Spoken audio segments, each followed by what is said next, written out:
নমস্কার বন্ধুরা, অভিনব জ্যোতিষ ব্লগে তোমাদের সবাইকে আবার একবার স্বাগত জানিয়ে আজকের নতুন আর একটা ব্লগ শুরু করলাম। তোমরা সকলে কেমন আছো, কে কোথা থেকে আমার ব্লগগুলো দেখছো আর দেখে কেমন লাগছে সেটা অবশ্যই কমেন্ট করে জানিও। ভালো লাগলে লাইক করো, বন্ধু বান্ধবের সঙ্গে শেয়ার করো। যারা ইউটিউব থেকে দেখছো তারা চ্যানেলটাকে সাবস্ক্রাইব করে দিও, পাশে থাকা বেল বাটনটাকে অল করে দিও। আর যারা ফেসবুক থেকে দেখছো তারা পেজটা অবশ্যই ফলো করো। নিশ্চয়ই এতক্ষণে বুঝতে পেরেছো এই শীত পড়া শুরু থেকে নিয়ে এই পর্যন্ত গোটা 5-7 বার ঠান্ডা লেগে গেছে, গলা ধরে গেছে আর সর্দি হতে শুরু করেছে। কি যে লাস্ট 2-3 বছর ধরে এই সর্দি আর ঠান্ডা লাগাতে ভুগছি জানি না কেন। আগে এত ঠান্ডা লাগাবার ধাত তো কখনো ছিল না, টনসিলের ধাত বরাবরই ছিল বই কি, কিন্তু এখন ইদানিংকালে দেখতে পাচ্ছি একটু ঠান্ডাটা যেন বেশি তাড়াতাড়ি লেগে যাচ্ছে। আর সবসময়তেই নাকে নাকে কথা হচ্ছে ভূতের মতো, আর সারাক্ষণই সর্দি রয়েছে। যাই হোক, দেখে নিশ্চয়ই বুঝতে পারছো প্রস্তুতিতেও শুরু হতেই হতো। সকালবেলায় দেখিয়েছিলাম দোকান থেকে জিনিসপত্র মোটামুটি কিনে গুছিয়ে এনে রেখেছি। আর সবচেয়ে বড় কথা, হবে নাই বা কেন বলো, আমরা কথাতেই আছে হুচুকে বাঙালি। বাঙালি কিন্তু যে কোনো একটা হুজুগ পেলেই হলো। হুজুগ বলবো না, এটা বলতে পারো তাদের একান্ত মন থেকে মেতে ওঠার বা সকল ধর্মবিশেষে সবাইকে নিজে আপন করে নিয়ে সবার সমস্ত রীতি নীতিকে আলিঙ্গন করে জড়িয়ে ধরার একটা প্রথা। আমরা যারা বাঙালিরা রয়েছি তারা তো অবশ্যই এই শীতকাল, পৌষ মাস, ইতু পুজো থেকে শুরু হয়ে যায় একটা চিন্তা ভাবনা যে এই সময় আসছে, ইতুর স্বাদে বিভিন্ন রকম রান্না বান্না করে ইতু মাকেও খেতে দেওয়া হবে। আর সেই সঙ্গে বাঙালি নিজেরা তো পেট পুজো করতে ভয়ঙ্কর রকম ভালোবাসে, তার কিছুটা নমুনা তো অবশ্যই আমার বাড়িতেও আছে। আর সেই এই ঠান্ডা 25শে ডিসেম্বরে কেক, 31স্টের রাতটাকে একটা জমজমাটভাবে সেলিব্রেশন করা, নিউ ইয়ারেরটাকে কিভাবে নতুন বছরটাকে আমরা স্বাগত জানাতে পারবো তার একটা প্রস্তুতি থাকে। এইগুলো থাকে বলে কিন্তু কখনোই বাঙালির মন থেকে 15ই এপ্রিল বা পয়লা বৈশাখ সে কিন্তু মুছে যায় না। আমরা পয়লা বৈশাখকেও সাদর আগ্রহে আমন্ত্রণ জানিয়ে আলিঙ্গন করতে জানি। আর সেই রকমই সমস্ত সারা বছরে কথাতেই আছে 12 মাসে 13 পার্বণ। আমাদের কিন্তু পার্বণ লেগেই থাকে সারাক্ষণই কোনো না কোনো অকেশান, আর অকেশান মানেই খাওয়া দাওয়া, আনন্দ, হই হট্টগোল সব মিলিয়ে জমজমাট। আর দেখতে পাচ্ছ কেকের প্রস্তুতি শুরু করে দিয়েছি। কিছু ড্রাই ফ্রুট অরেঞ্জ জুসে ভিজিয়ে রাখলাম, আর কিছু বাদামগুলোকে কেটে টুকরো করে রেখেছি।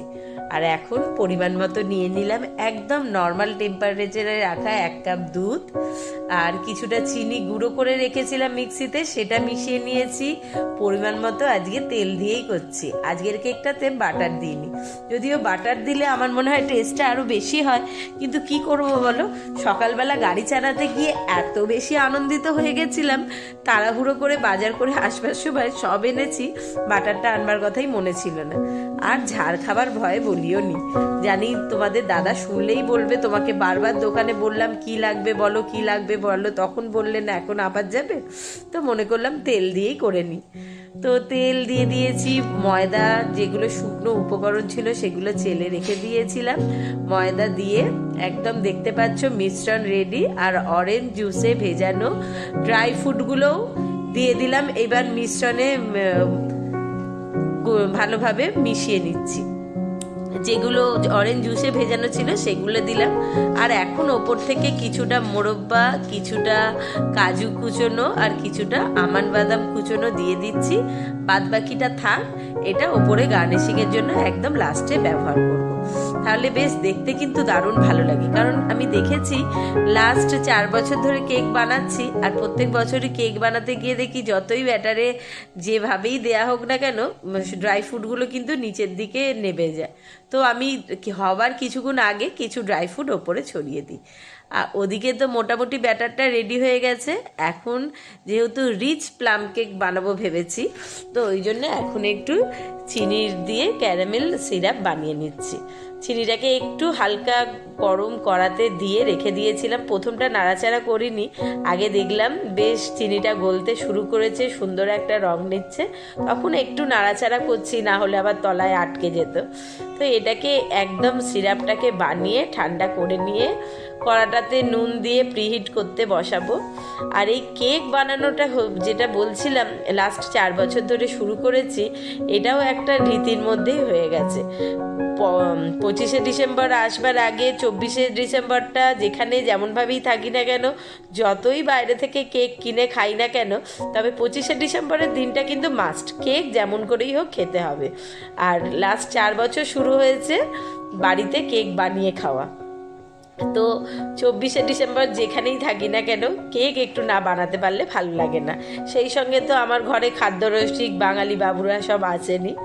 সিরাপটাকে একটু ঠান্ডা জলে বসিয়ে ঠান্ডা করতে দিয়েছিলাম, আর এখানে কড়াটাতে নুন দিয়ে গরম করতে বসিয়েছি, তাহলে প্রিহিট হবে।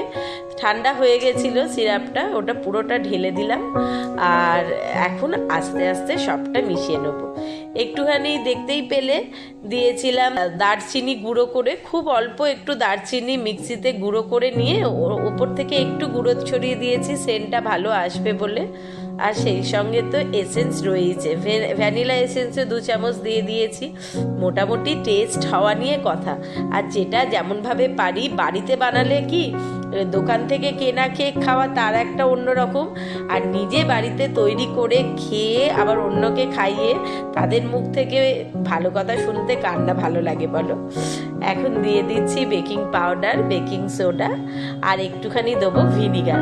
আমি এটা লাস্টেই মেশাই, তাহলে দেখি কেকটা বেশ সুন্দর নরম হয় আর ফোলেও তাড়াতাড়ি।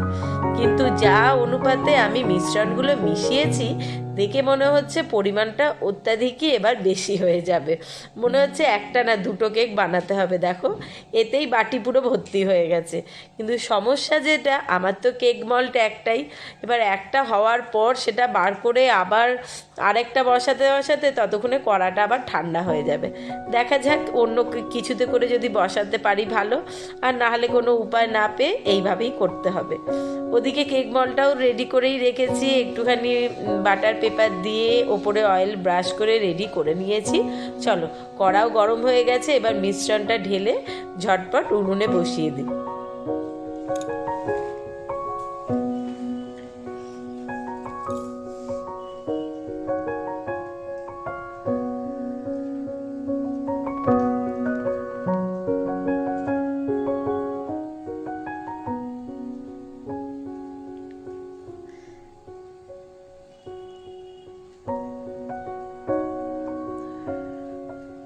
ব্যাস বসিয়ে দিয়েছি, এটা এর মতো হতে থাক। ততক্ষণ বাদবাকি যে মিশ্রণটা আছে ওটা বরং অন্য আরেকটা বাটিতে রেডি করে রাখি, তাহলে এটা নাববার পর ওটা বসাতে পারবো। এই 25শে ডিসেম্বরে কেক না বানালে একটা সময় ছিল, আমাদের বাবু যবে থেকে আমি বাড়িতে কেক বানানো শুরু করেছি তবে থেকে ভীষণ রকম বিরক্ত হতো। ইচ্ছা করে আমরা বাবুকে শুনিয়ে শুনিয়ে বলতাম, বাবু এবছর কিন্তু শরীর ভালো নয়, আমি কেক বানাবো না। বাবু বলতে, একটু বানাও না গো, এমন করো কেন? বাইরের কেক খেতে একরকম আর বাড়ির কেক খাওয়ার মজাটা একটা আলাদা। তো কেকটা বেশ যতক্ষণ হয়ে আসে ততক্ষণে বেশ সুন্দর, ওপর থেকে দেখবে সারা ঘরটায় একটা কেকের একটা মমা করা গন্ধ সারা বাড়ি ভর্তি হয়ে যায়, সেটাও বেশ কিন্তু মজা দেয়। আর এই শীতকালে নানা রকম জিনিস বানিয়ে খাওয়ার মজাটাও আলাদা। মোটামুটি কেকটা বসিয়েছি, 20 মিনিট হয়ে গেছে।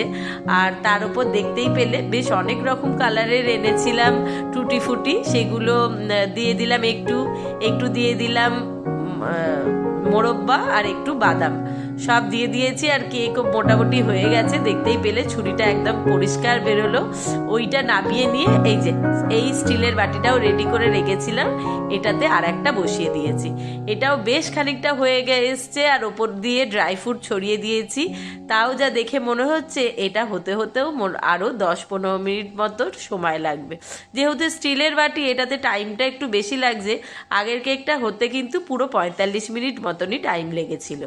কিন্তু যেহেতু এটা স্টিলের বাটি, আমার মনে হচ্ছে মল্টে একটা ঠিকঠাক মতো তারটা নিজের মতো নেয়, তো ওই জন্য কেকটা দেখলাম একদম মাপের মাপ টাইমে হয়েছে। এটা হতে একটু সময়টা বেশি লাগছে, যাই হোক কি আর করা যাবে। এটাতে যখন বসিয়ে দিয়েছি আর মোটামুটি অনেকটাই হয়ে গেছে, আরও কিছুক্ষণ ধৈর্য ধরে অপেক্ষা করে এই কেকটাও নামিয়ে নিই। তারপর আগামীকাল সকালবেলা 25শে ডিসেম্বর উপলক্ষে সব একসঙ্গে কাটা হবে। তো চলো, আজকে শুভরাত্রি বলে আজকের ব্লগটা এখানে শেষ করছি। সকলে ভালো থেকো, সুস্থ থেকো, খুব শিগগিরই ফিরে আসছি আবার।